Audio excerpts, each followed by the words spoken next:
call you guys to order. We got some stragglers, and hopefully we'll be joining us. We have a very empowering program today, and starting with a great program tonight. Of course, I don't have my program, so I'm going to do this by rote. I want to welcome you all. Today is our Education Day, leading up to our signature Total Quality Franchising Awards banquet tonight, and I promise you guys an entertaining, and educating, and empowering day. I really want to thank again all of the generous support of our sponsors. This would not be happening at all if it weren't for the terrific support from the companies that we met yesterday, and we'll be talking about them a lot tonight. But right now we have a great privilege to introduce to you the sponsor of our opening session today, which is Janet Quinn, the founder and principal of a very fine marketing firm, ID Agility. And Jan, would you come up and say just a few words? Actually, just before you do, Jan, or on your way up, coming up, we do have a bit of a program alteration for today. We several of our vendors have drawings, and a lot of you dropped off your business cards and whatnot for our drawings. And we decided, because at the time we were designated to do the drawings, we didn't have a lot of people in the trade show room, but we decided to do the drawing right after this program. And I don't want to take any time away from the great work of the panelists, so whenever, as they end, we're going to keep you here for 5 or 10 minutes, however long it takes to do. I think we have 4 drawings that we need to do. And that will move everything back, whatever that time limit is. So we're going to, we don't want to take time from anything except for you guys at the end, and hopefully we'll catch up when it's all said and done. And with that, I'm very delighted, first of all, to introduce Jan Quinn to welcome you to today's session. Thank you.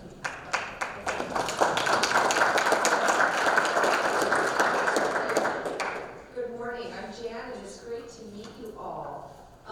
ID Agility is our company. We help our customers be found, and I'm going to give you a whirlwind introduction in just a couple minutes to ID Agility.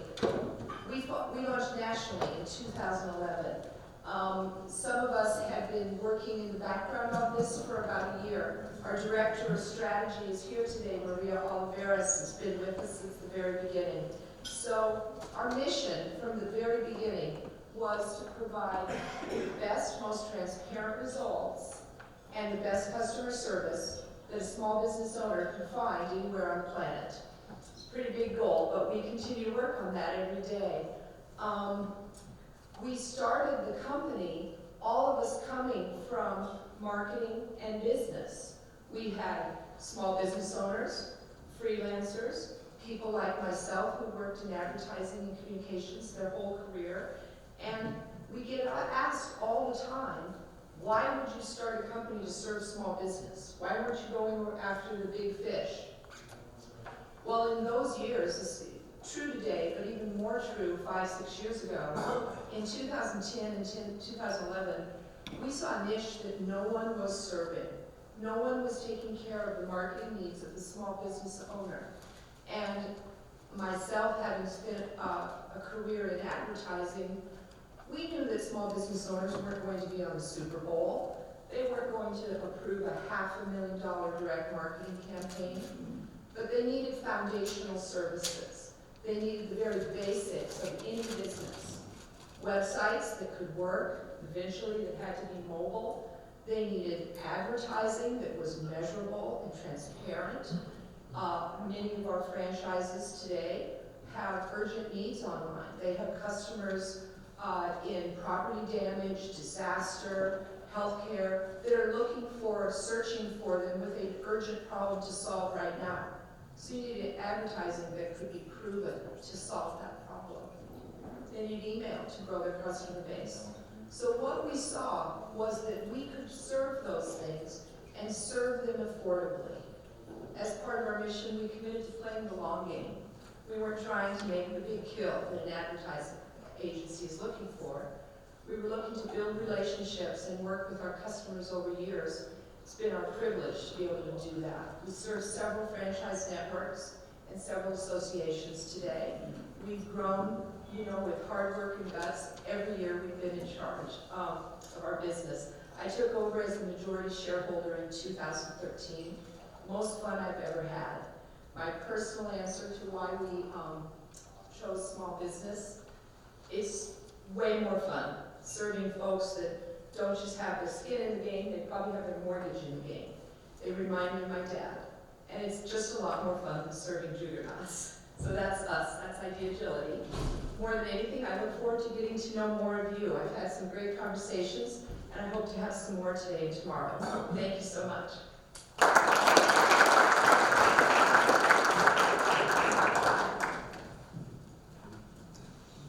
Thank you, Bob. Don't go too far. All right, let's get this show on the road. Without any further ado, I'd like to bring up Reed Morgan, who is the moderator and speaker of today's session on the 5 top reasons why franchisee associations succeed or fail. And Reed, take it away.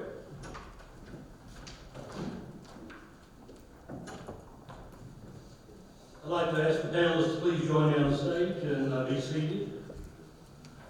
And while they're coming up, good morning, everyone. Microphone must not be working. Good morning. Good morning. Right. We've got a good, energetic program packed for you during this segment. Top 5 reasons why franchise associations fail or succeed. And we've got some very successful franchise association executives with a lot of experience here to talk with you. We're going to discuss the challenges, the pitfalls, the ups and the downs, the to-dos and the not-to-dos about franchise associations, including leadership, mission, communication, marketing, all of the things that are key to making that happen. And what I'd like to do is to introduce the panelists and ask each of them to briefly introduce themselves to you. And when we've done that rotation, then we will actually start the presentation. So we'll start with Robert Einhorn. All right, thank you. Good morning, everyone. My name is Robert Einhorn, and I'm a partner with the firm Zarco, Einhorn, Sokowski, and Brito, based in Miami, Florida. Our firm was founded 25 years ago by my partner, Robert Zarco, who's here in the front row, and you'll be hearing from him later today. And it's been my honor and pleasure to work with Robert almost 23 years now. We represent franchisees from over 100 or 200 different franchise systems over the years. And mainly it's been dispute resolution, but we also guide franchisees who are considering a franchise opportunity. And we also work with many franchise associations, which is most relevant here today. And I'm very pleased to be with you and to share our experiences with you today. Thank you. Our next panelist is Chip Rogers. Chip is the president and CEO of the AAHOA, the largest hotel owners association in the world. Chip? All right, thanks so much, Reed. Glad to be with you here this morning. One of our former chairmen, C.K. Patel, sitting there in the front row. We are AAHOA. We are the Asian American Hotel Owners Association. And we've grown from, over the last 27 years, from just a handful of guys who decided to get together in the city of Atlanta to start an owners association to protect themselves, to now having a membership of about 16,600 hotel owners across the country who own almost 1 out of every 2 hotels in the United States. So we're a very large association that is thriving and doing very well, and I'm happy to tell the story today. Thank you. Our sponsor for this segment, Jan Quinn. Thank you, Reed. So hi, you heard a little bit about Idea Agility. So I'm Jan Quinn. My role in the company is to keep everybody happy. One of the things I've learned is when your employees are happy and you really take great care of them, your customers generally follow right behind that. So we spend a lot of time on that at Idea Agility.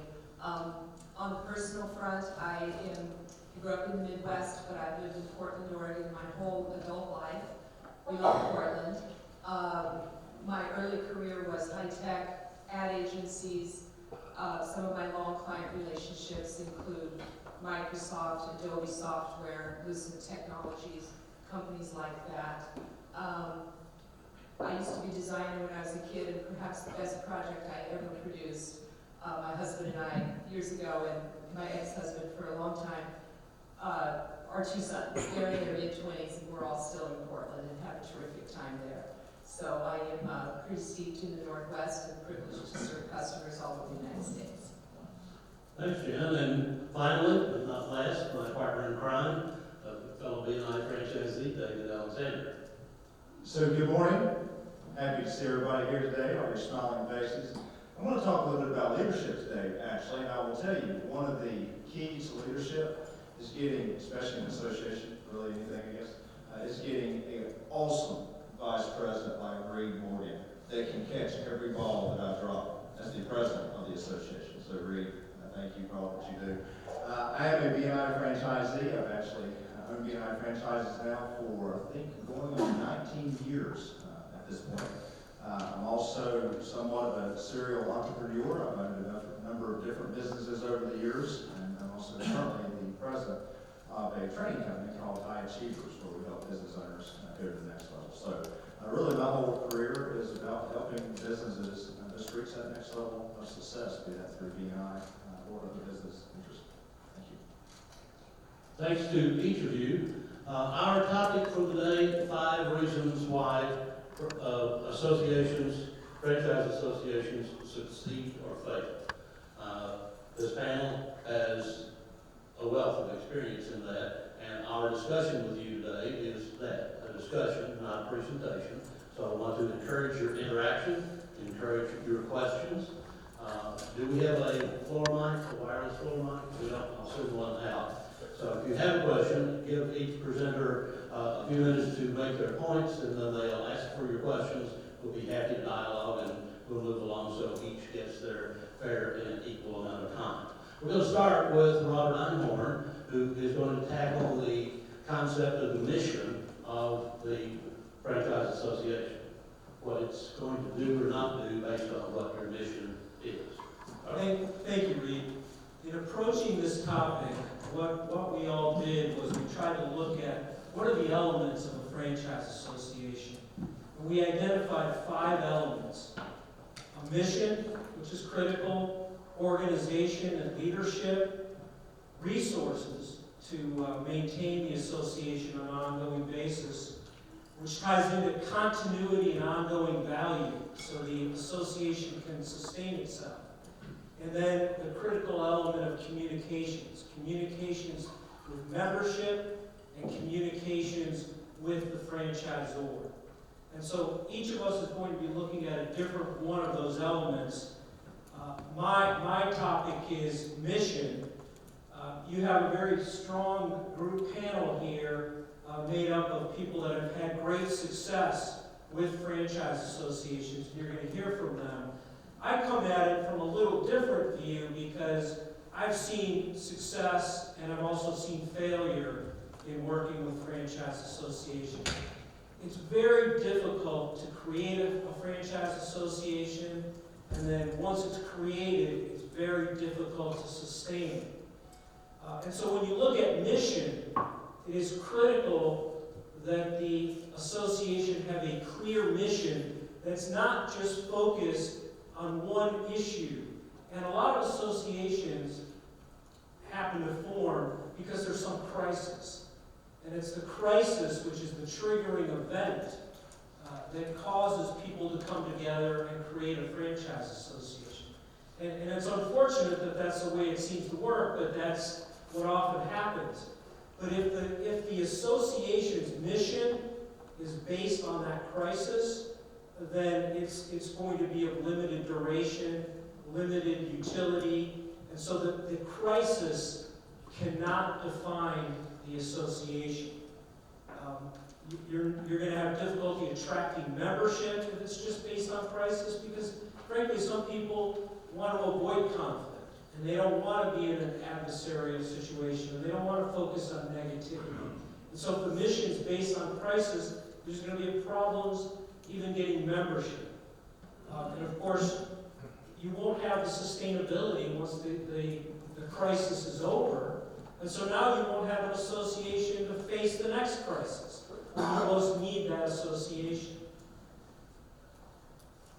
So focusing on what the mission should be for an association that is going to have long-term sustainability and long-term value to its members, it has to be focused on positive results. It has to be focused on growing the brand. It has to be focused on growing profitability. It has to be focused on collaborating with the franchisor to accomplish these goals. Now, we all know there's an inherent tension in the franchise relationship. And that tension is based on the fact that franchisors typically earn revenues off of top-line sales. And the profitability of individual units is of less concern to franchisors. They're more interested in top-line sales, where franchisees are most interested in profitability. And so there is that inherent tension, but the association has to focus on collaborating and focusing on positive goals that accomplish the mutual goals. You have to look at what are the goals of the entire brand. And certainly it's to grow the brand, and it is in the franchisor's best interest to have profitable locations if it ever wants to sell another franchise. So the association needs to collaborate with the franchisor where the goals are mutual and try not to emphasize that inherent conflict. Now, franchisees are able to get leverage in the relationship because they've aligned and because they can speak through the collective and unified voice of a franchise association. And those are the elements that the mission needs to emphasize as to why franchisees are coming together, to align their interests, to focus on growing the brand and growing profitability, and to speak in a unified voice. Franchise associations should also emphasize, as part of the mission, the value of sharing best practices, of getting together with other franchisees who are in the same brand, operating the same type of businesses, and being able to share those experiences. The mission should also emphasize the value of being able to pool resources with other franchisees in similar circumstances. And franchisees can pool resources in areas like marketing. They can pool resources in areas like collective buying. And you have some very sophisticated associations, which you're going to hear, and you probably have already heard from during this program, that have sophisticated buying groups. They do their own marketing. They conduct their own trade shows. They buy things like insurance. And then it also makes sense for franchisees to share resources when it comes to hiring legal counsel. And it's not just about dispute resolution. It's about other issues in the franchise relationship, such as renewal. The franchisor has its ongoing legal counsel, and franchisees, rather than everyone hiring their own lawyers, should get together, pool their resources, and hire competent franchise counsel to deal with ongoing issues which are going to come up, such as a renewal, such as some new development in the franchise system that the franchisor wants to introduce. It makes sense for franchisees to have the same resources as the franchisor in terms of legal talent, but it doesn't make sense for franchisees to go out and do it on their own, because they're going to be duplicating efforts. They're going to be hiring counsel of different skill levels, and one attorney's not going to necessarily know what another attorney was able to accomplish in terms of renewal or something like that, whereas if you all use the same counsel, you're all going to benefit from whatever that same law firm is going to know about that represented the last guy who tried to renew. Franchise systems must evolve like all businesses. And franchisors will be the first to say that a franchise system must evolve.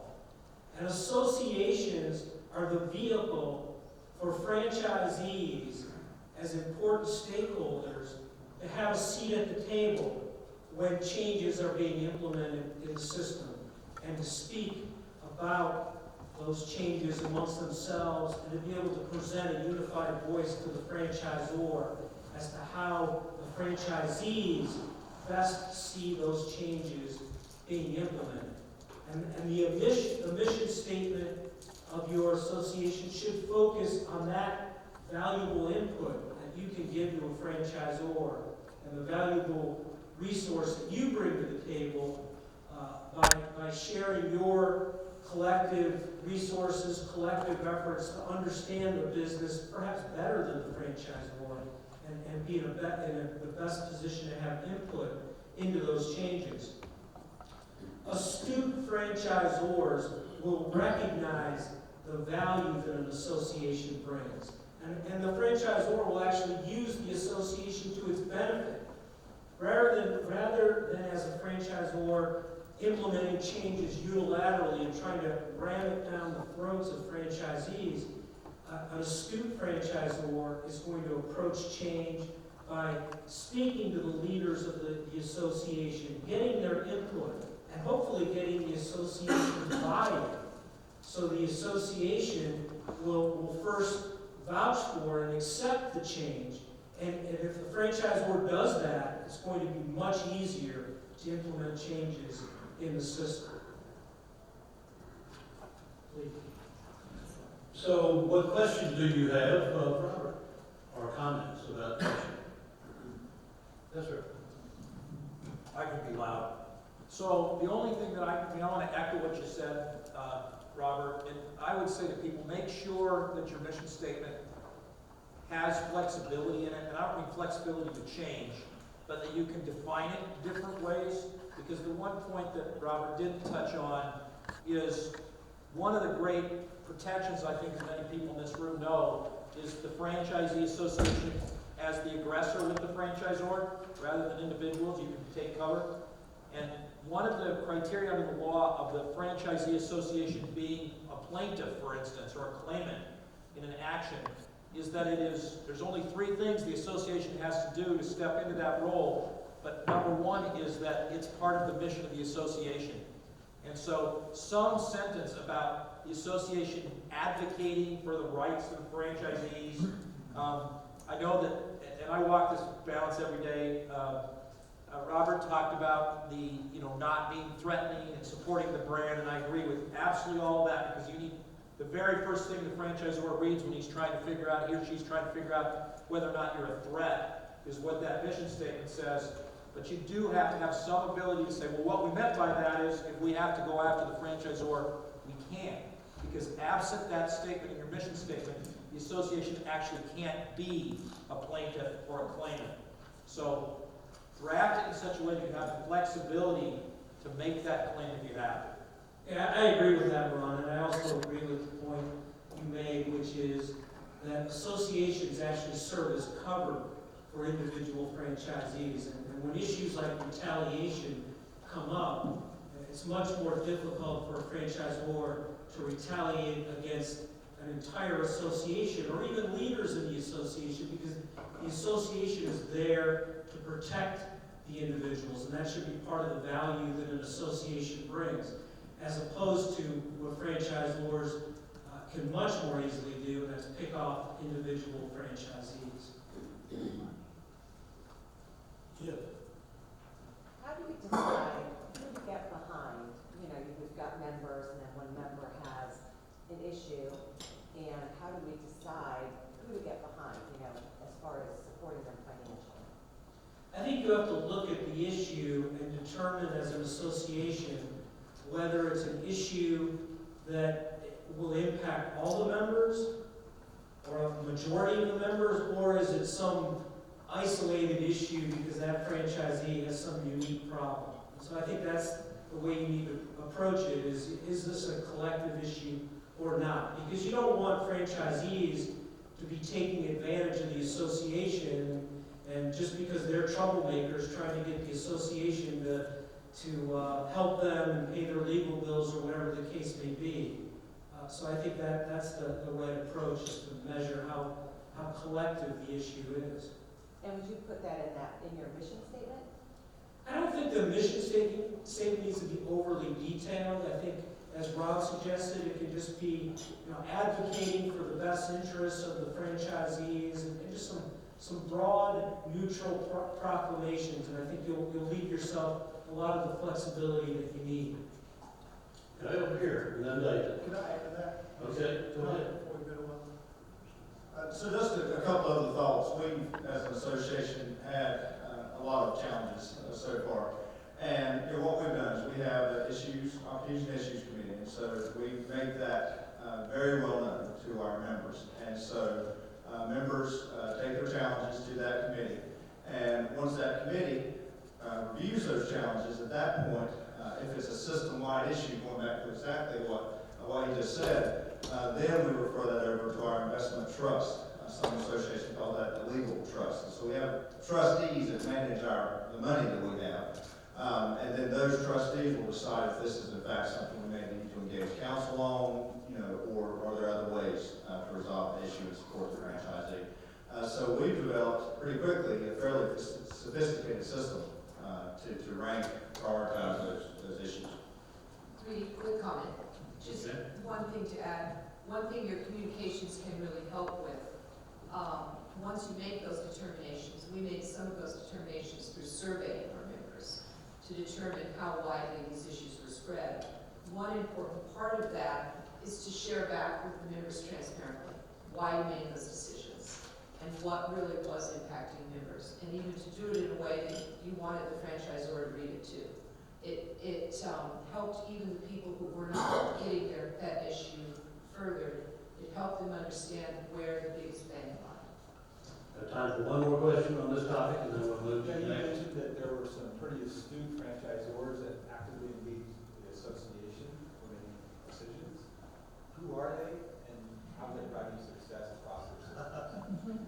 Well, I Where think are they hiding? I'll give one example. I think the NFA, which is the Burger King Franchise Association, after many years of perhaps adversarial relationships with Burger King, they reached such a point of leverage where I think they have a lot of ability to influence changes in that system, and I think Burger King has now reached the point where they're going to the association and they're trying to get the association to agree to changes before they're implementing them. So I think Burger King's come to the realization astutely that it's better to first deal with the association before they did things the traditional way, which is ram it down your throat as a franchise. That was post city development season, right? I'm not sure exactly where in the timeline, but it was a long road to get to the point where that association is. It's a very strong association now. There are obviously a lot of details, the devil is in the details, involved with association success and failure. Our panel, as we began to plan for today's discussion with you, wanted to break it down into the large components to begin the discussion and get your feedback from those. And the second of those components that we're going to deal with now, David Alexander is going to address, and that is the component of leadership in a franchise association. David? I was so busy taking so many notes from Bob, I forgot what was up next. I have 2 pages worth just after your presentation. So actually, I'm going to show you a little video about leadership. This is one of my favorite videos that deals with this topic. I think leadership is actually a very interesting concept. And I think leadership actually goes very much in hand with mission. If you don't have a strong mission, as Bob was just describing, then leadership, quite honestly, can be ineffective. If you don't have a strong vision, then I think leadership can be ineffective. So all these things, I believe, really work together. So before I go any further, I'm going to ask Mike in the back. It's kind of funny, Mike controls the mic, so how about that for an easy way to remember somebody's name. I'll have Mike play a quick video for us. If you've learned a lot about leadership and making a movement, then let's watch a movement happen, start to finish, in under 3 minutes, and dissect some lessons. First, of course, a leader needs the guts to stand alone and look ridiculous. But what he's doing is so simple, it's almost instructional. This is key. You must be easy to follow. Now here comes the first follower with a crucial role. He publicly shows everyone else how to follow. Notice how the leader embraces him as an equal. So it's not about the leader anymore. It's about them, plural. Notice how he's calling to his friends to join in. So it takes guts to be the first follower. You stand out and create ridicule yourself. Being a first follower is an underappreciated form of leadership. The first follower transforms a lone nut into a leader. If the leader is the flint, the first follower is the spark that really makes the fire. Now here's the second follower. This is a turning point. It's proof the first has done well. Now it's not a lone nut and it's not two nuts. 3 is a crowd and a crowd is news. A movement must be public. Make sure outsiders see more than just the leader. Everyone needs to see the followers because new followers emulate followers, not the leader. Now here come 2 more people and 3 more immediately. Now we've got momentum. This is the tipping point and now we have a movement. As more people jump in, it's no longer risky. If they were on the fence before, there's no reason not to join in now. They won't stand out, they won't be ridiculed, and they will be part of the in crowd if they hurry. But over the next minute, you'll see the rest who prefer to stay part of the crowd, because eventually they'll be ridiculed for not joining. And ladies and gentlemen, that is how a movement is made. So let's recap what we've learned. If you are a version of the shirtless dancing guy, all alone, remember the importance of nurturing your first few followers as equals, making everything clearly about the movement, not you. Be public, be easy to follow. But the biggest lesson here, did you catch it? Leadership is over-glorified. Yes, it started with the shirtless guy, and he'll get all the credit, but you saw what really happened. It was the first follower that transformed a lone nut into a leader.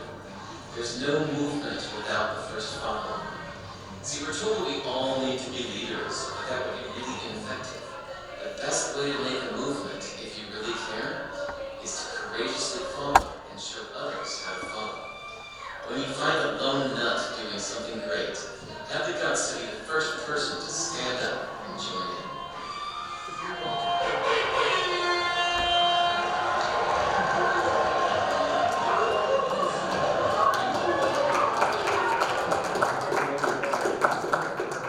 You had no idea what you were in for at the beginning of that video, did you? Yeah, I think that's a very interesting example of what I believe probably happens in almost every single case in a franchise association. There's a lone nut. In our case, that lone nut was me. It was nerve-wracking to stand up in front of a handful of my colleagues and say, we need to do this. I didn't know if they would follow along. I didn't know if they wouldn't. I didn't know if I would be the only fool up there dancing. I really just didn't know what would happen. But I quickly had a group of people follow along, and all of a sudden, literally in our first year as an association, we went from the idea to representing over 60% of our system, and have already had a very successful franchise contract negotiation with the franchisor. And by the way, we're still not even technically recognized. I mean, we are an FDD and whatnot because we have to be. But there's not a real close working relationship there. But it's interesting. The CEO and I have lots of conversations. We go on runs together. We're collaborating as much as we can until he makes the decision that maybe we're not his worst nightmare and could possibly help him fix a lot of things in the system. You know, that's certainly our goal. And that's part of our mission. You know, we want to be a collaborative force for good and help our franchisees, help represent our franchisees, and collaborate at a very high level with the franchisor. But I thought it would be kind of neat, maybe just have a quick discussion around that video, because I think there's a lot of truth to that. I don't think it's about the president of the association. I don't think it's even about the leadership team inside the association. I think it's about the members. I think it's about getting the members involved, getting them engaged, getting them excited, not only around the battles. You know, it's easy to get excited around the battles, right? But maybe it's not quite as easy to get excited when the battles aren't happening. But that's where that continuity of the association comes into place. And I have no idea, as far as our association goes, you know, we're just in our first year, so we're going strong, things are going good. I don't know what our continuity will look like. I believe it will be pretty good because we have some committee chairs set up that are really working on providing value for the members through things like collective buying, through things like sharing marketing ideas and all that. So we're working on all that, while we're still engaged in a couple of battles. So I think you have to have a strong leader, you gotta have, more importantly, you gotta have those strong followers. So I thought I might just open it up for a couple of questions around leadership in an association, or discussion, around that video. If there's something in that video you thought was kind of interesting, and you want to go deeper on that, we can do that as well.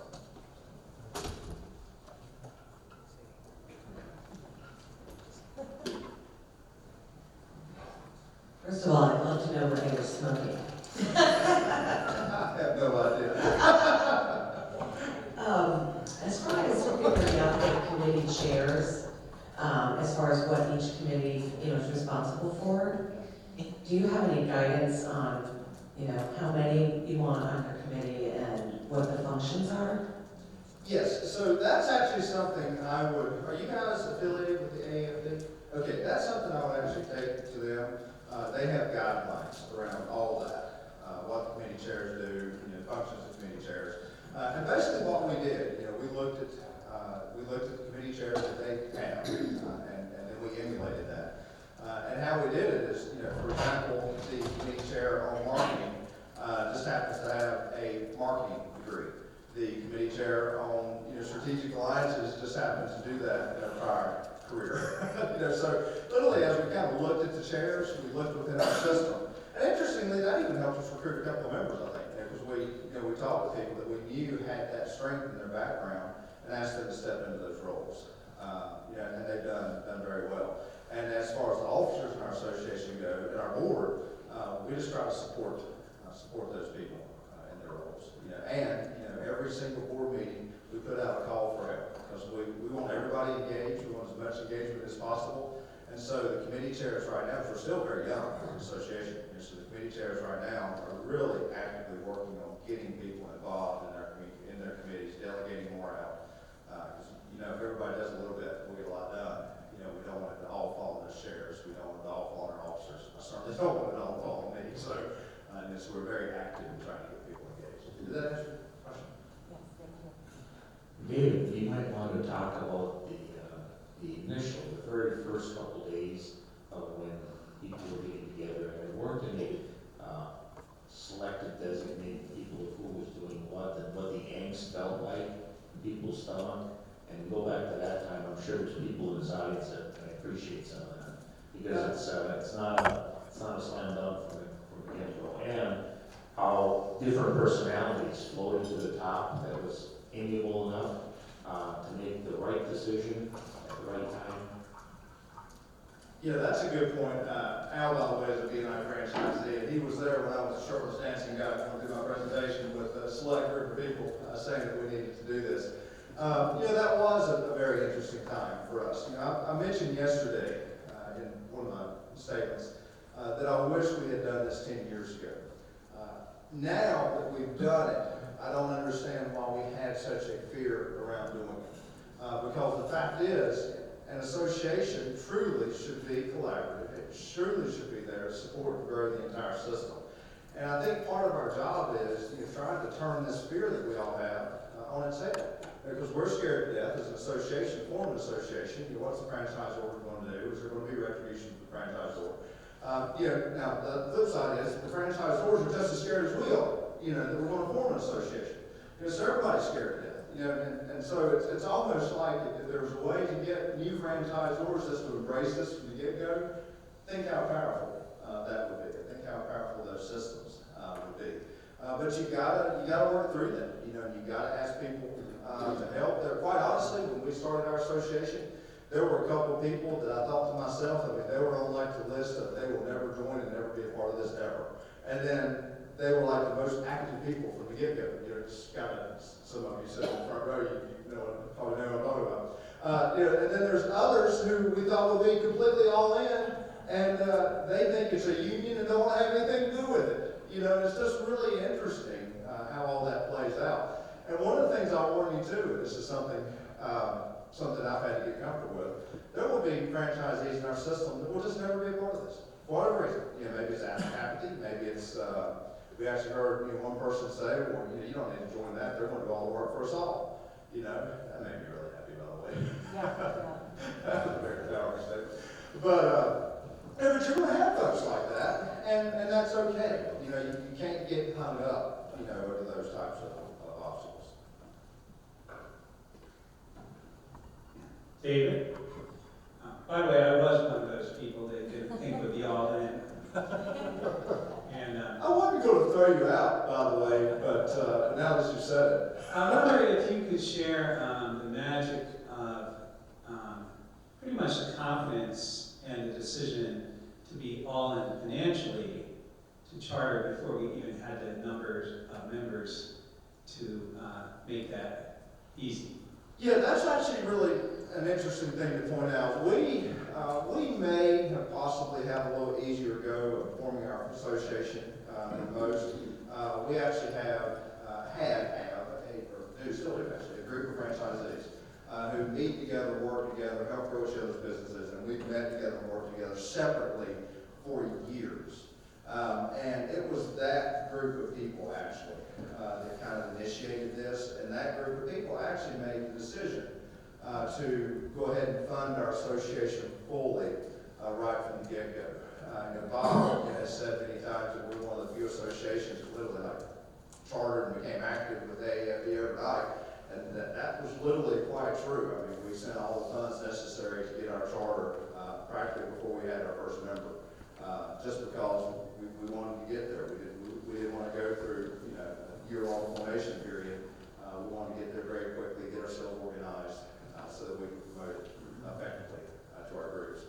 And I'll tell you, the financial strength is absolutely key. Now, in an association, not only do you need to have the numbers, strength the numbers in your association, but you have to have a financial mechanism to fight for yourself in the cases you need to fight. You need to have a financial mechanism to collaborate. You need to have a way to get your negotiators or your board members around you. So you have to have strong finances as an association. A story was shared yesterday that kind of broke my heart, about a franchisee that got all the way to the end of, I can't remember exactly who it was or what, and all the way to the end of this journey, the franchisor had to throw the towel in because they just ran out of money. I suspect that happens with associations a lot. So one of the things that we did is we formed an investment trust immediately, right after we formed, and we currently have over 75% of our membership as a part of our investment trust, and we are funded significantly at this point. So we're prepared, we're ready, and for whatever comes our way. My hope is maybe we won't have to use a lot of this fund. Well, actually, we already have had to use a lot of this fund. And my hope is that that continue, and the franchisor realizes that these folks are well positioned and well prepared, which right now gives us a little leverage for conversations and negotiation with the franchisor. It's my desire and hope that at some point we don't have to use that leverage anymore, and at some point maybe they realize we can probably help them solve some problems. I really regret that we picked elements of this topic that nobody has much interest in. But having covered only 2 of our 5, we'll move on now to the third category, and that's an important one because it deals with taking the mission, taking the leadership, and turning it into communication and marketing, and that's Jan's bailiwick. So we're going to ask her to talk with you about that some, and then field your questions before we go into the final 2 big items that have to do with long-term success. Thank you so much, Rick. Thank you. Thank you, David. So in thinking about all the things I want to share about communications, I was thinking about what could I tell you about myself that would relate to this and help you to just know me a little bit. And I realized that everything my dad taught me is what I'm using right now in marketing and in my franchisee representation of the Service Master Owners Association. My dad was not the kind of dad to teach you how to swing a hammer or nail a nail, but he was a very successful corporate guy, and he taught me business, and he especially taught me communications. He especially taught me that at any issue that I felt strongly about in business, I needed to outthink how the other guy thought. He would say my employer, and today I put client for my own business in there, or I put franchisor in it when I'm speaking with my board about the issues we need to work on. He taught me how to speak up, and he also taught me, he said, this will be the hardest lesson, and it's the one I'm still working on, when not to say anything at all. And so it has been our privilege as ID Agility to serve the Service Master Franchise Owners Association since before it began. In 2015, we had a very strong founder, our longtime customer from Kansas, who owned a Restore franchise, very large, and he worked tirelessly to found the Owners Association. Service Master as a corporation, they own several brands. The Service Master Clean and Restore brands are not their largest, but the entire brand had been gone back public for the second time and really been bought by equity finance. So big changes were on the horizon. There was a lot of concern. And Jerry Winkley worked to found the association and worked immediately with the AAFD. We got to know the AAFD right away too in the spring of 2015. Couple opportunities immediately with the franchisor to communicate. We built a website for the association, one that could inform members and be transparent while at the same time working with the franchisor. The mission of the service, I thought that was a great point, Robert. The mission of, I'm paraphrasing, but of the association is to provide a voice to franchisees everywhere so that franchisees and the franchisor can work for the betterment of the brand. When we launched that website, we did it for the association at their annual Service Master Convention. And to be allowed to do that, we needed to have the corporate attorneys sign off on the website.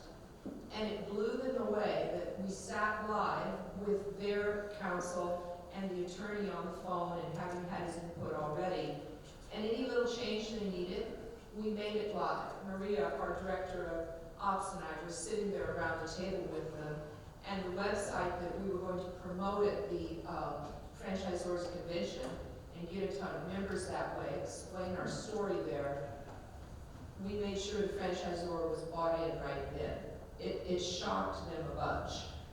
The next opportunity that really we realized we could help Jerry with right at the beginning is we needed to email market to reach all of the members and to get that membership up.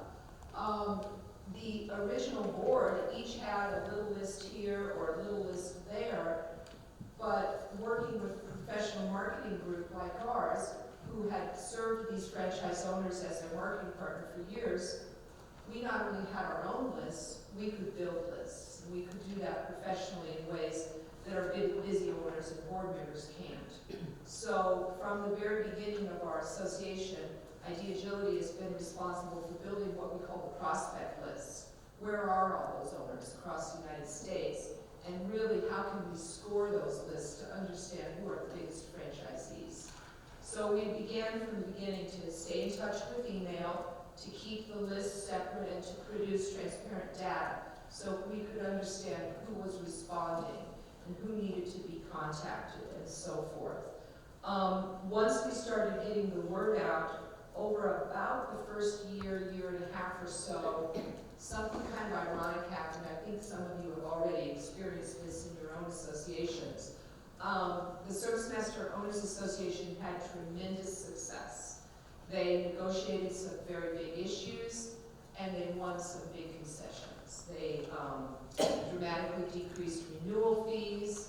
They had a big impact on the licensing fees that they have to pay when a current good standing owner wants to buy a secondary franchise. And the issues that were most meaningful to owners, they won big.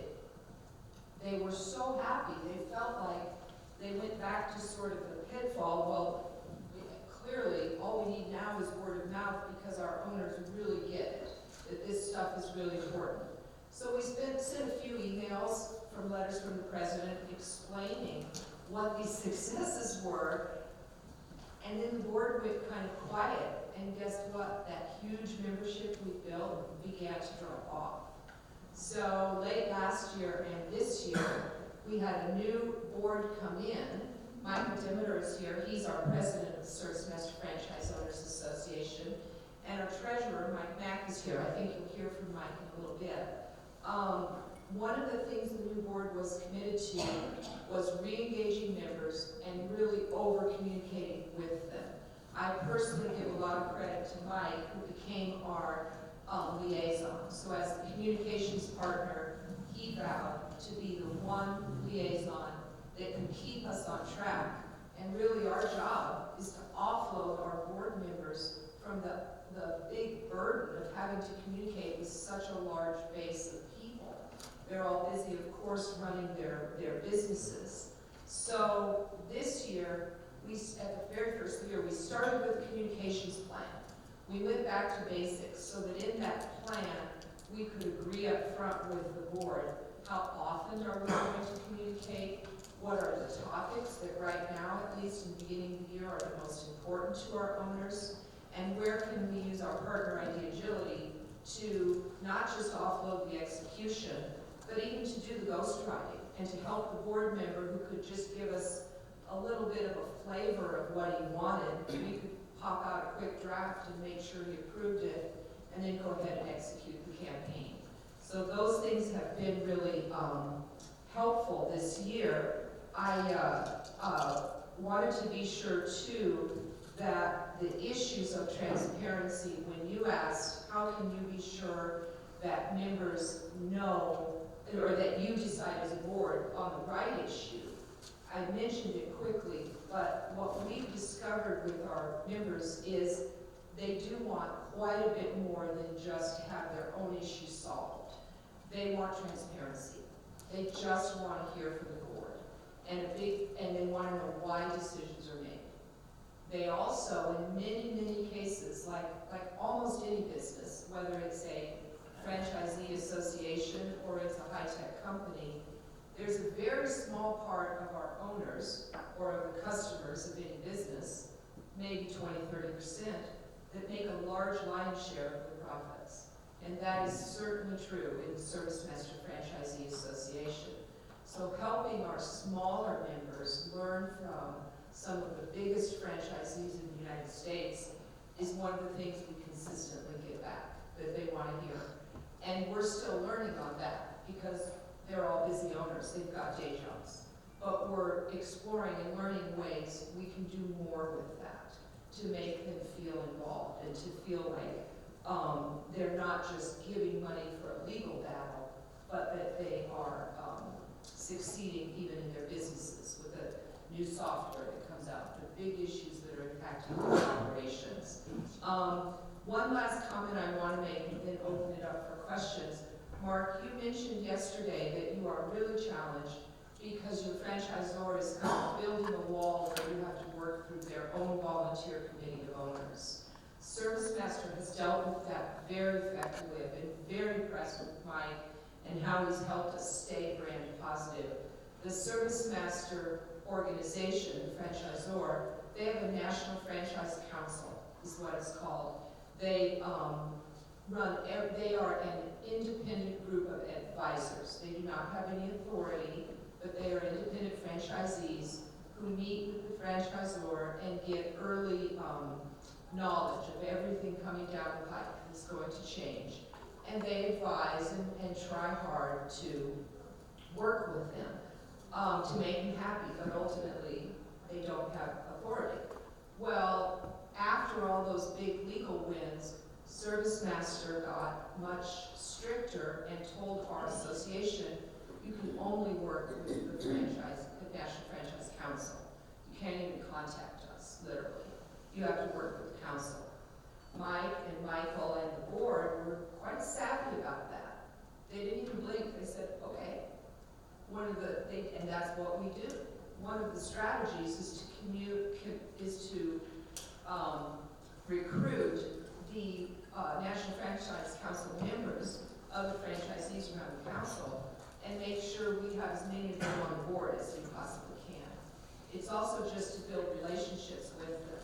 And what we're doing these days is working very effectively through them whenever and wherever possible. But when it isn't possible, when things fall apart, the franchisor can understand that there's a stick standing behind all of that commitment, and that is the power of our organization. The last thing I'd say is this year in summing up our mission, we even have a tagline. Mike helped us really focus on tagline. We looked at lots of different ones. And nowadays we get our emails open because every single one has our tagline in the subject. It's Service Master Franchisees United. That's what it is. So communications, I'd love to have questions if you have any. So questions and comments for Jan, okay? Hey, Rita, I'd like to sneak in a question. Go right ahead. So, thank you, Janet. That communication is so key, and for the members, that's what they see is the communications. And if they're not getting that, they're not seeing anything. But here's a concern I have as a lawyer. The franchisees need to be able to confidentially communicate. How do you maintain that confidentiality? So when they're discussing strategy for dealing with the association, that's not getting back to the franchisor. Great question. Great question. Well, we do a few things. We, of course, highly rely on the AAFD process and all of the issues that they have already worked out. So when we're doing our board meetings, that's confidential. The board meetings happen on conference calls with people all over the country, and minutes are gathered, and those minutes are only shared with board members. Those are not shared transparently. Mike will take it on himself to write a letter from the board about once a month, and we will sum up key issues. But where things are extremely confidential, we keep that very close to the vest. Another thing we do for franchisees that we've just added to the website this year that seems very interesting is we are making sure, of course, that there's touch points where independent franchisees can talk to the board confidentially. So we have a simple form on the website which is Talk to Us. And when that individual emails in, it goes in email, secure email, only to board members. And they meet at their monthly meetings to decide who's handling what are we hearing, and all of that stays confidential as well.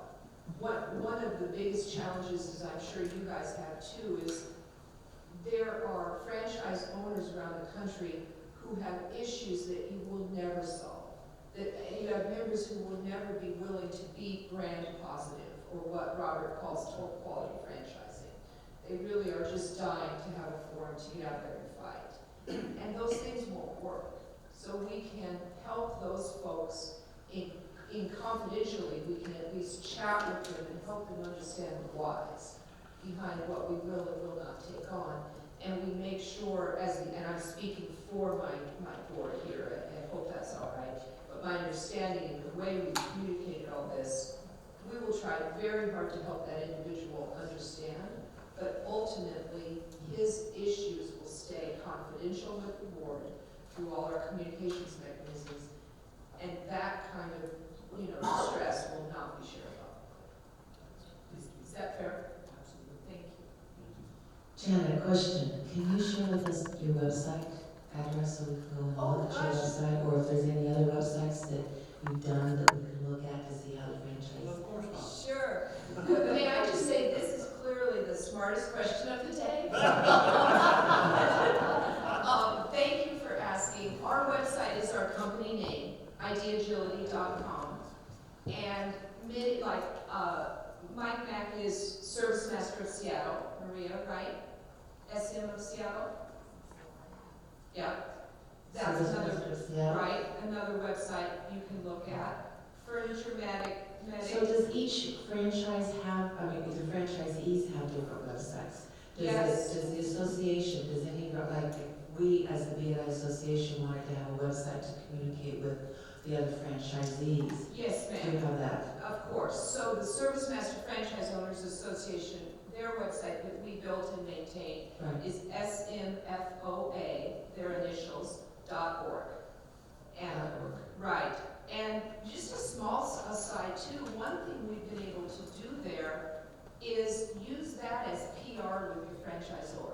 So we're going to share transparently. We're going to, make it clear how you reach board members, how you talk to us confidentially, how you understand our mission, and even literally where the board members are from. But we do it in a way that we're messaging directly to the franchisor. Okay. My other question is, do you do a newsletter to the franchisees? We do monthly email and currently twice a month. So is that in a newsletter format? I wouldn't call it a newsletter so much as very targeted communications. One is specifically updates what's new, and one is directly from a board member. And I mean, it's an email, but it's the input that the board So members. it's kind of in a letter format or a bullet point format as Yeah, far as absolutely, absolutely. not a newsletter per se as far as. Right, no, it's not. And then the other But thing. your website deals with the newsletter concept. Exactly, and one other thing I'd add is we haven't done it again this year, but we regularly are committed to survey. We think that not only sending the survey, but then sharing those results is of great interest to our membership. Do you send it to the franchisor also? The survey? All of it, any of your communication? Well, we don't directly put them on our list, but we know from feedback they're getting it all.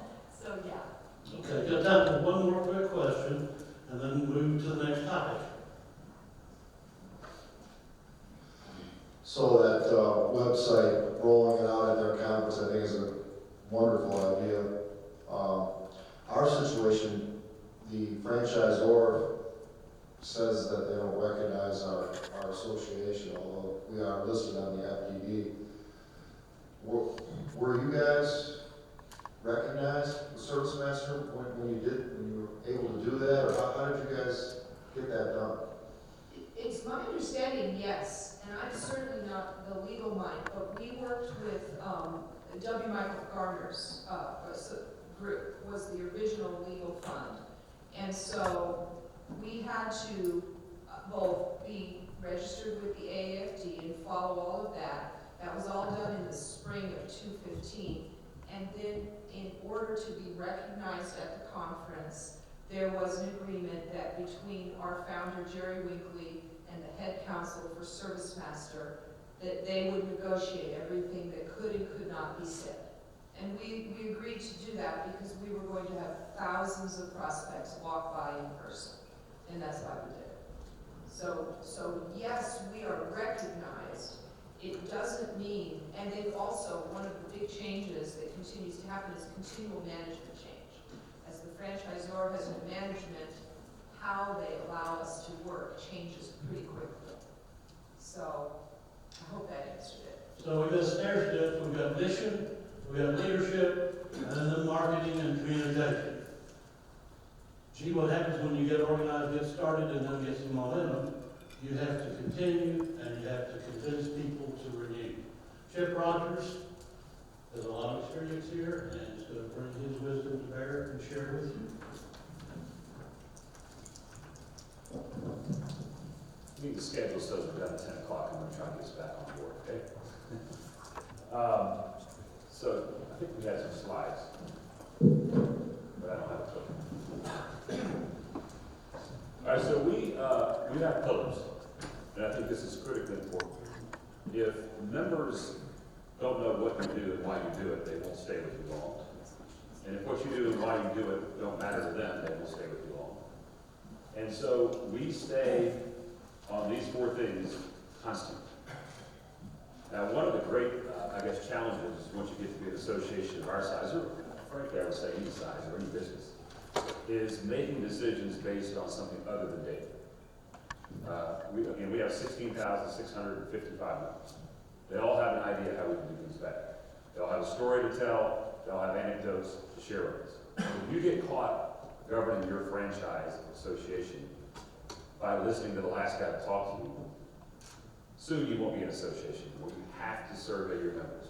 Fortunately, because of the size of our association, we're able to do that. We survey all the time.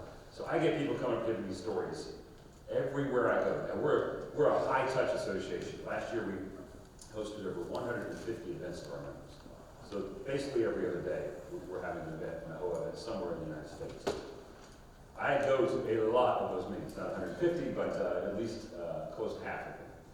And you'll hear stories every day, well, you need to do this, you need to do that. Now, we take good ideas. Good ideas are something that you need to consider. But if that's how you govern your association, you're going to be in a world of hurt. So you have to stay focused. We have to use data-driven decisions, not anecdotes. If you take anything from here today, data-driven decisions, not the last complaint from the last guy. That's what we've done since 2010, a 63% increase in our membership. You can see where we were. That's coming right out of the economic downturn, and up until now, things are going exceptionally well. What's interesting is what we've had here. We have essentially two memberships if you're a hotel owner. And by the way, you have to be a hotel owner to be a member. That's the only qualification. And that's critically important. Because our interests are for the hotel owner.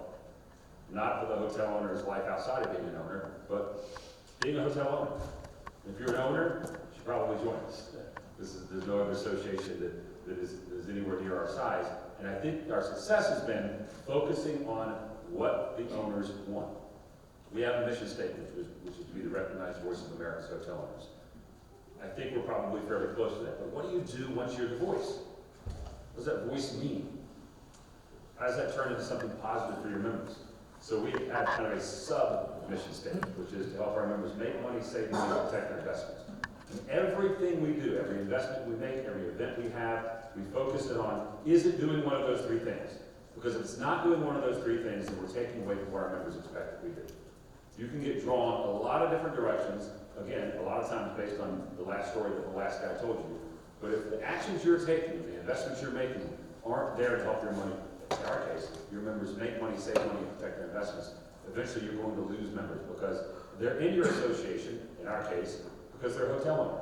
Now, hotel owners have a lot of different interests. Some of them own and operate their individual hotel, and I want to be clear. We have about 80-some-odd% of our members who own franchise hotels, and we've got about 30-some-odd% of our members who are independent hoteliers.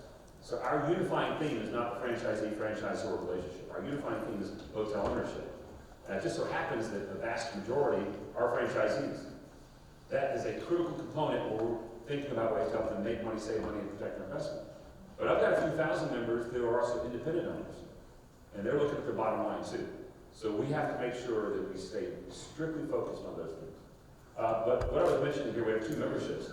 Our regular membership is maybe going up dramatically. But this is when you're already a member and you want to become a lifetime member, which is a far more significant investment. And these numbers really tell our story recently because it's not just attracting new members, which we've been very successful at. It's taking the people that are there saying, you know what, not only am I a member, I like your association so much, I want to be a lifetime member, which is 20-some-odd times more than what it costs to be an annual member, or 18 times more. So we've seen a dramatic increase in that, getting very close to the 6,000 member mark.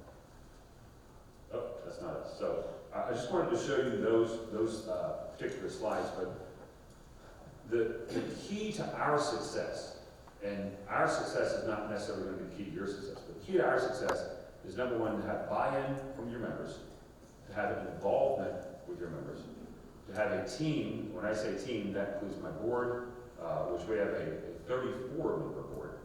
We have ambassadors, 240 ambassadors across the United States that are chosen by the board members in their regions. And then I have a staff of 30-some-odd people in Atlanta and another staff of 8 people in Washington, D.C. But if they are all not bought into this idea that we're here to work on behalf of owners to help them make money, save money, protect their investment, they're not going to, at least on the staff side, they're not going to be very, very valuable to me.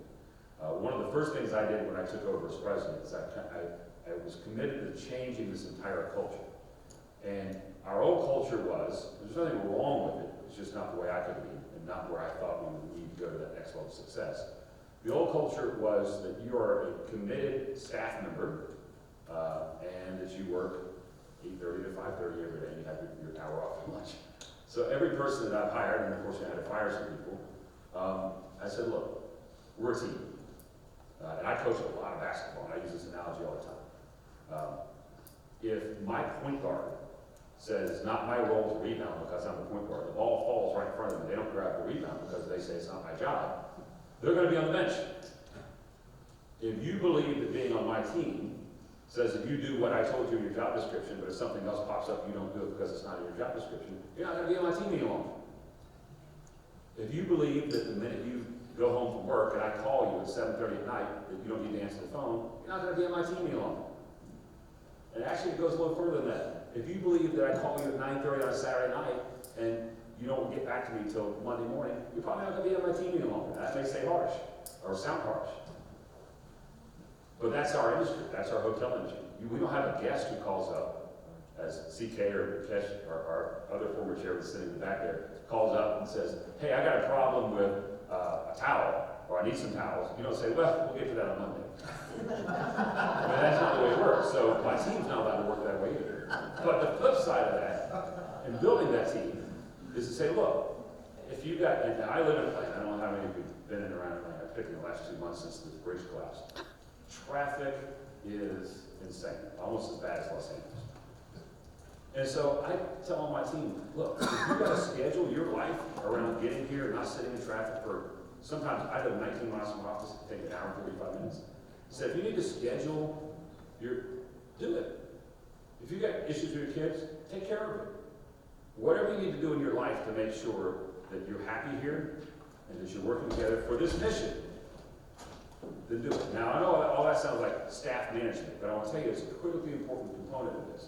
Because I've got to get them to buy in to what we're doing. Right? And for me to get them to buy into what we're doing, I can't have them worrying about, I got to be here at 8:30, leave at 5:30. Their focus needs to be, this is the task at hand and we've got to achieve. And when I can get all of them on that same page, and when our board does a fantastic job with that, and our ambassadors do a fantastic job with that, when all that begins to come together, they see the goal at the end of the tunnel, right? The light at the end of the tunnel, which is the goal. These other little things that tend to get in your way soon just fall by the wayside. I'll give you one quick story of a great success we had over the last 2 years to show you just how bought in they are. And I use that term a lot, bought in. But if you don't have that, you're just not going to be successful. A couple of years ago, well, starting about 5 years ago, one of our pillars is advocacy. In fact, it might be our most important pillar. Because we recognize now where we are in the industry. We are, if not a leader, the leader in the industry. And we have a responsibility to advocate on behalf of our members with elected officials all across the country. It's probably not shocking to you that politicians come up with, and I'm a recovering politician, I know this, come up with a lot of stupid ideas that impact small business. In particular, the hotel business gets targeted a lot, especially when you start talking about occupancy taxes and other things. But we brought this idea of how important advocacy was to our members. Now, our members prior to that probably didn't engage that much in the advocacy world in Washington, D.C., or even in their hometown or anything like that. We slowly built that up over the last few years, and then about 2 years ago we said, look, we are a leader in this industry. We have a responsibility. We need to make sure that people are getting elected that understand what it means to run a small business. Because that's one of the greatest threats to your business, or all these politicians, especially in this particular state, which they come up with the most insane ideas I've ever heard. But all these politicians have never signed in front of a paycheck. They have no idea how businesses run. So we spent about 3 years convincing our membership this is really important, and they responded fantastic. We have 2 large gatherings in Washington, D.C. Every year with our members, hundreds and hundreds of our members that go, and Keith is there with us every time. He can tell you, we get almost every door on Capitol Hill. But last year, or 2 years ago, we said, we also got to raise money. We can't just be here, that's important, but we got to raise money. So we set out to raise $1 million in PAC in one cycle from our members. And this is all real dollars. These are all personal donations. It can't come from any corporate money. I'm proud to say in the last election cycle, we raised $1.13 million. The first, well, we were in the second, because AHLA, which is also the American Hotel and Lodging Association, they and us became the first lodging associations ever to raise over $1 million in PAC in one cycle. I tell you that story because it is perhaps the greatest success story of the buy-in that I'm talking about. We spent 3 years convincing them this is important. These decisions we all started this when Obamacare hit to begin with, said, look, this is going to really, really, really, really impact your bottom line. You start getting woken up. Then we say, here's what we need to do to engage. Then we finally say, here's what you need to do to invest. And getting people to write personal checks to the tune of $1.13 million that's quite a lot of work. We were able to accomplish that, and now people are completely bought in. So when we say, I need 20,000 emails to go to Congress, we get it. When I say, I need 100 people to show up at the state capitol in Texas, I get 200.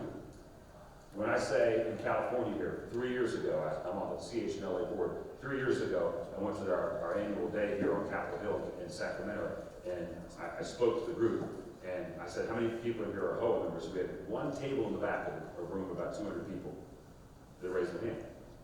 Kev is here this year, he can tell you, I said the exact same thing. How many people here are HOA members? Over half the room now are HOA members. They've completely bought in because they understand that collectively, if we're not all working together, this is just not going to work. We can have an association all day, right? We can put up logos and names and send out emails and all that stuff. But if you don't have people that are actively engaged and bought into the idea that the success of the association means the success of their individual business, then it's just not going to work over a long time. And that's how we get these numbers. That's how we grow that much in that short period of time. Glad to take any questions. So, Chip, one of the ongoing things with an association, of course, is getting other people to volunteer for leadership. And of course, the HOA has been very successful with that because they have continuum. And just so I need Mike. One of the geniuses, and I'm not even sure how it happened, is that you hold your elections for officers at the end of your convention, right before the final night event. And I don't know if people have ever really thought about that, but every association has trouble finding new leaders, right? Some of us get stuck there forever, it seems like. And yet you don't. And I jokingly call it, you guys have a good sport, it's called the election cycle of the convention. But I think people ought to look at that model and consider that. I don't know if anybody else does their election cycle for officers actually at their annual event, because it makes it a huge deal. And you seem to always have leaders stepping up, and you always have participation, because then the rest of us, our associations, you look at how many people voted in an election cycle for officers or board members, it's almost nothing. So anyway, I don't know how that came about. I mean, it was before your time, I know there, but it's kind of a genius part of it. Yeah, I wish I could take credit for it. But, look, I am extremely blessed because I get to lead an association with a very deep membership. About half of our members now are second generation hoteliers and Americans, and then about half are first generation hoteliers and Americans. And I tell people all the time, and I talk to my friends in Congress, if you actually want to see the embodiment of the American dream in action right now today, first thing is turn off the TV. Second thing, just talk to some of my members. It is an amazing story of a group of people who came here, language barriers, financial barriers, political barriers, cultural barriers, and in a generation went from owning virtually from the late 1960s until now, owning almost no hotels, to owning almost half the hotels in the United States. Now, how did that happen? Not once have my members come and say, go to Washington, D.C. and see if you can get a special carve-out for us. Go figure out how you can get some sort of special benefit for us. It's the exact opposite. It's like, get government out of my way, I will make this work. And they've made it work in an amazing fashion. Now, I say that to lead up to your point, and that is, being part of our association is a really big deal. And it should be, because you have all these incredible entrepreneurs who built these great businesses and really changed the industry. And there's people that want to be a part of leadership of that. And to Keith's point, if you've never been to one of our conventions, you're all welcome. We're going to be in Washington, D.C. next March. We just finished in San Antonio. We had 6,700 people show up. In our elections for our number one spot for secretary, we have members who, they literally run political campaigns. 6-figure expenditures to run a campaign out of their own pocket to be one of our elected officers. This is not uncommon. But when I talk to Moment about buy-in, that's buy-in, right? Keith, he keeps getting to be the chairman every year, but he didn't have to. There's not a lot of people saying, hey, I want to take your spot, right? These are highly competitive races, and they happen at a convention, which of course almost has like a political convention feel to it, which really gets people energized. And then you have, a lot of people in the crowd say, hey, I want to do that next year. So I wasn't a genius that came up with it, and I'm not a genius in any respect, but whoever did it was a brilliant move. Paid positions, are they spending that money for paid positions or just for volunteer positions? 100% volunteer. Wow. Yeah, I was actually going to make a couple of comments. It is a 100% volunteer position on the entire board. To Chip's point, I just want to, as he's a recovering politician, there must be an association of Politicians Anonymous. The 1.13 that we raised, what was the end result in the national election of the people? I don't know the statistics. Can you just mention that? Yeah, so and this is part of the budget too. People are going to write a check out of their own pocket. They wonder, how does this money actually be spent? And for those who don't have a PAC, just so you know, again, it has to be all individual money, no corporate money, and that every penny has to go towards campaigns. And so we spend every penny towards campaigns. There's no zero overhead. We're not allowed to do that. But we also go through a very strict selection process so that they know that that money's going to the right candidate. So we have about 8 criteria, and any time that a member of Congress or someone from in our association suggests a member of Congress to receive a donation, they got to go through a scoring criteria, and at the end of that criteria, we determine whether they're worthy of receiving a check or not. And it does not, nothing in that criteria says Democrat or Republican or independent. It says, are you or have you been a small business owner? Where are you as far as the hierarchy if you're an incumbent in Congress? Are you in leadership or did you just start?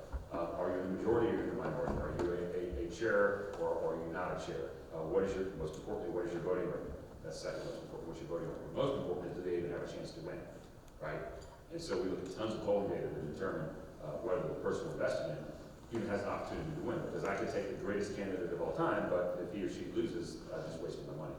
So the last 2 election cycles, we've actually been identical on both of ours, and we give to hundreds of candidates. 2 election cycles ago, we scored it. We were 94% of our candidates were victorious. In this election cycle, exact same thing, 94%. So I think we do a really good job of making sure that we're focusing those resources on the people that we believe are going to be beneficial to small business and beneficial to the hotel industry. And it's been quite successful. And when our members look at that, we go back to them and say, hey, I need you to write another check. And we can point to 94% approval or 94% success rate. It makes our job a lot easier. Chip, we've got time for one last question. Chip, I wonder if you or any of the other of the panel can sort of wrap all this up for us by connecting the dots from where we started in terms of starting out to where you guys have gotten. Because one of the things that I always am talking to, particularly prospective association members and franchisees, is the point that you're making, which is there needs to be a value add, at least one. And that, to me, needs to be talked about by the founders of the association, maybe before you incorporate, because back to Bob's earlier point about there's a single issue that's driving everybody. The franchisor's done something that the natives want to go and burn down the castle. Either the castle gets burned down or it doesn't, but there has to be more after that. You guys have done such a spectacular job.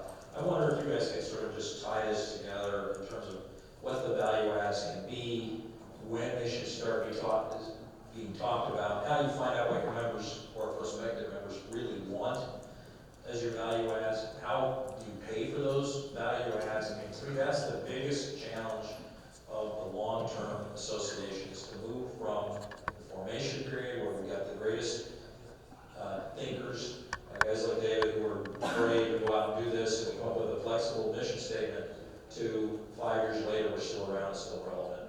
And that might be too big of a question for 2 minutes left, but to me that is the challenge that we all face as we do this. Great question, and I have permission to go 5 minutes extra, so that's about a minute and a half each for you guys to address that.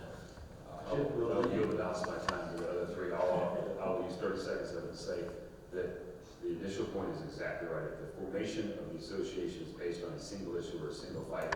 Someday that issue goes away, someday that fight goes away, and then what's the purpose of the association? So that's why you're forming it, and you either transform it into something that matters long term, or you just figure out it's not going to work.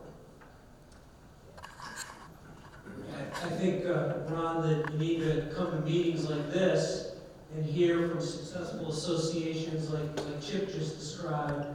And as a young association starting out, you need to look to what can be accomplished, understand that.